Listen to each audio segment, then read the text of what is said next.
This presentation of the GWF is being broadcasted by Demo Sports, your ultimate source for sports throughout the cosmos.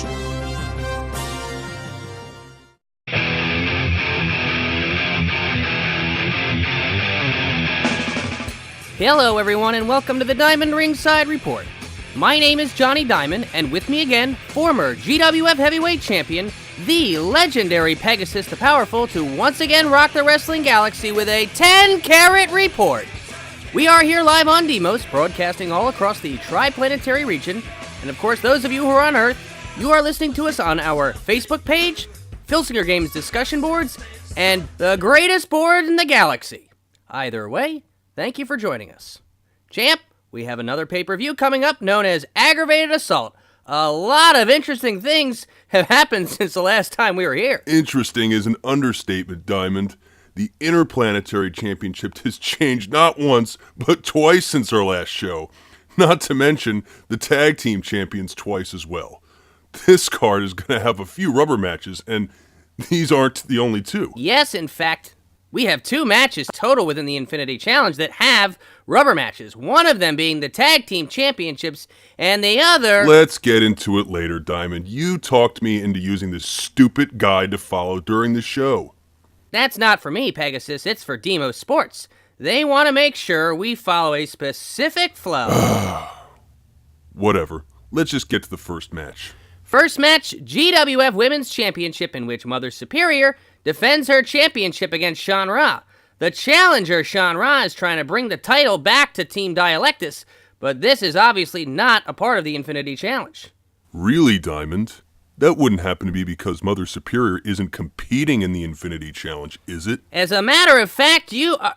wait a minute, were you being sarcastic? No, not at all. Just distracted by that melon of yours I call Banana Head. All right, just make your pick. You've got the rest of the show to make fun of my hair. I'll go with the champ, Mother Superior. This is the best she's looked in a while. Yeah, she got this title shot because of Sly Drury in her corner, but since she's won it, she's looked pretty good. On this night, I don't think it'll be any different. I'll agree with you, champ, for the same reasons. Sometimes holding a championship can give you extra confidence. How would you know? Oh, will you let me have anything? I'll let you introduce the next match. Okay, thanks. This match, folks, will be one of the rubber matches we spoke of earlier, and it will be an Infinity Challenge match. Nitro, my favorite wrestler, will be taking on the Galaxy's strongest man, Tank. This isn't really a rubber match. Nitro and Tank had their third match of the year recently, but Nitro decided to get himself counted out. Hey, he needed to regroup. He needed to regroup. Give me a break, Diamond. He was losing, so he left, got counted out. This time he can't go anywhere because it's going to be a lumberjack match. In this match, members of both Team Dialectus and Abros will surround the ring so we can have a clear winner. These members from the Team Dialectus include Leaders of the Pack, Panther Warrior and Malkuth, Grit, Oracle, and Plethador. The members of Team Abros include Titan Blood, that'd be Tristan and the Betrayer, along with Mantis, Vidtech, as well as the captain of the team, Bloodline. I'll go with Tank. Nitro has nowhere to run this time, and he's gonna get tanked by the Galaxy's strongest man. You do know that the first 2 matches Nitro dominated. Nitro had their first match won and got caught in a lifting hammerlock, and, well, he had to submit. So Nitro proved it was a fluke and destroyed him in their second match. Nitro wins and proves that Tank's countout win and submission victories were just a couple of flukes. Whatever, Diamond. Let's just get to the next match before you get too excited. Next match, GWF War Games Championship is on the line. Trix will go outside the Infinity Challenge and defend his title against Nosfera. After regaining the title from Bloodline and defeating him in a rematch, Trix is now being challenged by a guy just about as off the wall as he is. I'll go with Trix on this one, although this is a real toss-up. Indeed, Pegasus, it is a toss-up, and with that being said, I'm going to go with Nosfera. He wins the title, and I wouldn't mind seeing a rematch. Maybe even a rubber match in a steel cage. Well, let's just see what happens in this match before we go there. Next match is another rubber match. The Gladiators take on the Ultimate Fighters. Recently, the Ultimate Fighters had a disqualification victory, although very dominating on the part of Clinch and Shoot. Of course, their first match took place at Demos Perennial, in which everyone knows the Gladiators won. If you ask me, I'm going to go ahead and pick the Ultimate Fighters to win. Agreed, Diamond. I'm going to go with the hot hands here. The Ultimate Fighters looked dominating this last time they met, and I say they're going to dominate again. Our next match will feature another Gladiator, Paralyzed, versus his FDF nemesis, Tauron. A true match of strength versus speed. The most paralyzing finisher will meet one of the best high-flying finishers in the sport today. And your pick? I'll go with Paralyze. I think his power will wear down Tauron, and if he hits him with the Paralyze, it'll be all over. The same can be said for the Victory Star Drop, which is why I'm going with Tauron. I think his speed will overcome the power of the Gladiator. Next up again, another rubber match, this time involving the Tag Team Championships. Stars and Stripes will try to recapture the Tag Team Championship against their Infinity Challenge rival, Frontal Assault. Shortly after successfully defending their championship against the Ultimate Fighters, Thrax and Zygon lost the titles to Stars and Stripes. They were given a rematch shortly after and won them back. Now on this night, we'll see who the better team is. My gut says it's Frontal Assault. How about you, Diamond? I think you're right, champ. I'm going to go with the current Tag Team Champions as well. While we're on the subject of the Infinity Challenge, let's update the fans on the score between Abros and Dialectus. As of today, Team Dialectus has developed a commanding lead. This Infinity Challenge went from being a dead-even heat before the Blood Pash pay-per-view to a rather lopsided score. Well, the fact that Team Dialectus outscored Abros 18-8 since the Blood Bash pay-per-view is probably a good indicator. However, if Tank and Frontal Assault can win on this night, there's no reason Team Abros can't give their team the momentum to mount a comeback by the time our next pay-per-view comes around. Speaking of the next pay-per-view, Only the Strong will be coming up. We have to stick to the guide. You know that stupid script you gave me this morning? Let's go back to the matches. Right, Pegasus. On to the next match. Hector the Holy Brown Bear will meet Havoc in one-on-one competition. If you ask me, I'm going to go with Hector. With the main event involving our commissioners, it's no wonder why these guys who really have no bad blood are going to meet each other to avoid any distractions. With that being said, this should still be a great match. I'm going to go with Havoc, though. I don't know why, I just kind of have that gut feeling he'll win. On to a match for the Interplanetary Championship. Another rubber match that many believed were determined by referees. I'm not buying into that one completely. Timothy, who I believed is a corrupt plant paid by our commissioner, was clearly biased in their first match. He wouldn't allow Payback to do his finisher to win the match. When you take away someone's finisher, you give the opponent a clear advantage. You're not the first to say that, although some feel that the use of a table should be banned since it's a weapon. Referees have been allowing Payback to do the X-Fench since my days in the ring. This was clearly a call by Drury. He wants his buddy to beat the man who beat him for the title. Take that and another couple of matches he rigged in favor of Camp Drury. Makes me sick. And we all know about the quick championship regained by Payback and Neptune. Some people feel Chewy Oda was the cause of it. Chewy Oda did what's been done for years, presenting the title to a challenger before he declares it on the line to a capacity crowd. This has been done since the old Worldwide Wrestling Federation days, way back before any of us were around. Patch kept his eye off his opponent, and really it's his own fault that he lost, not the referees. In this match, referees will play no factor, because this Interplanetary Championship match will be determined in a ladder match. That's right. No referees, no pinfalls, no submissions or excuses. The only time you will see a referee is to signal for the bell and raise the hand of the winner.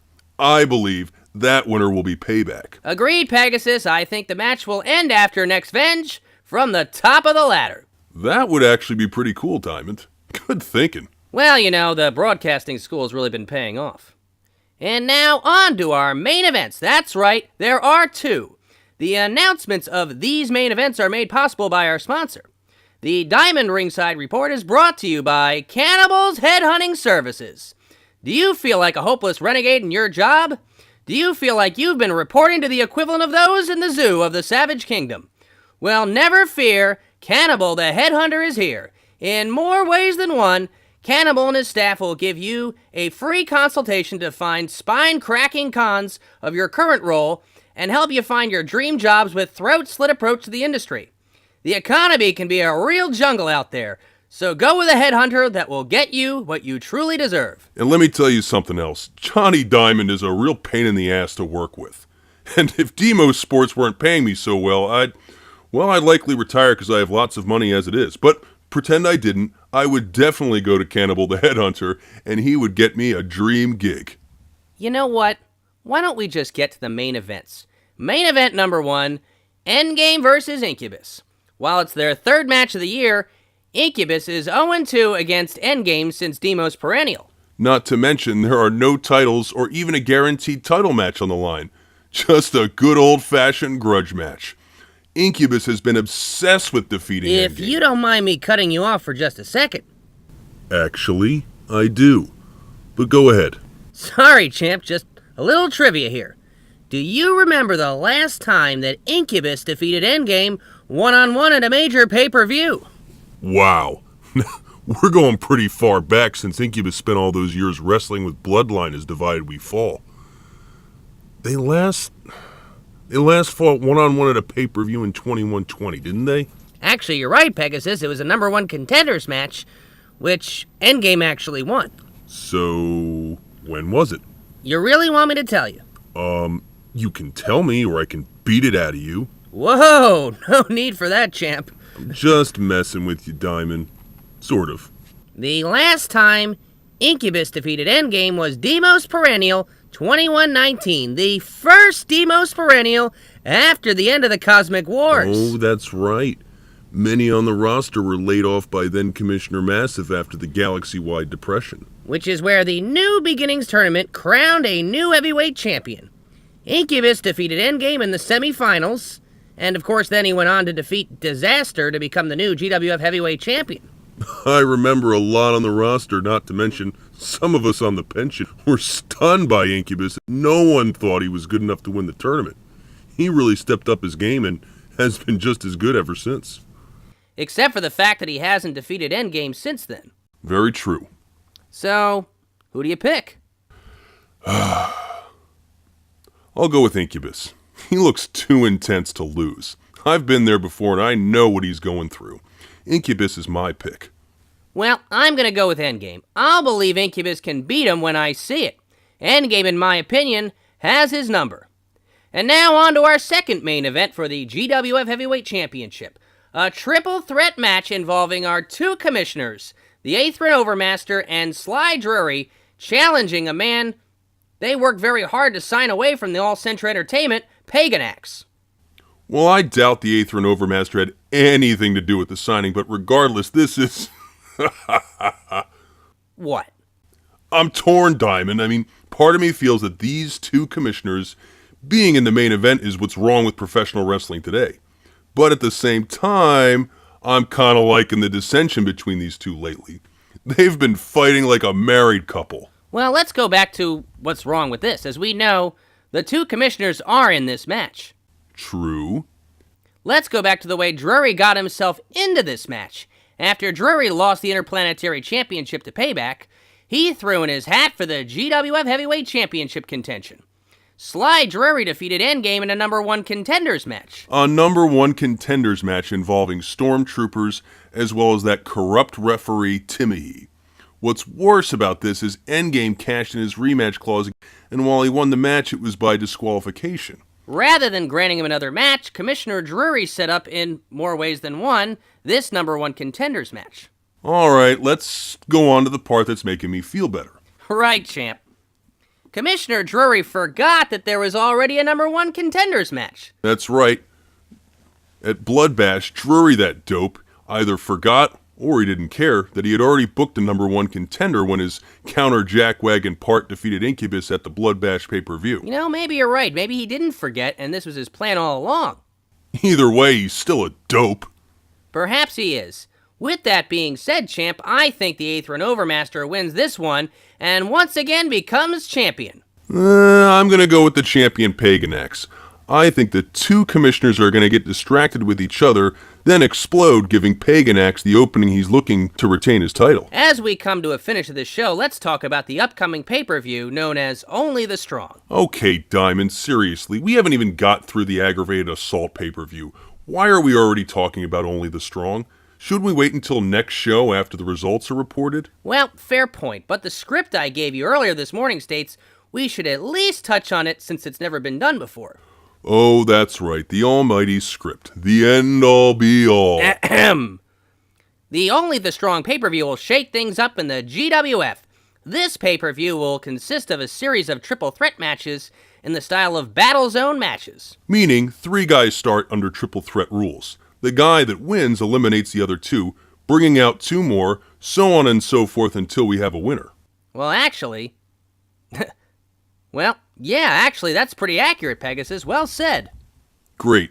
Let's wrap this up. I've got a meeting with Cannibal the Headhunter. Folks, that'll do it for... wait a minute. Who do you have a meeting with? I'm just messing with you, Banana Head. I've got a hot date with the wife. Alrighty then. Folks, that'll do it for this edition of the Diamond Ringside Report. Next time you hear from us, it will be with the exclusive results of the Aggravated Assault pay-per-view. Then, we will tell you a little bit more about the following pay-per-view, Only the Strong. Folks, I'm Johnny Diamond, and on behalf of myself and Pegasus the Powerful, thank you for joining us. Hey, take care, everyone.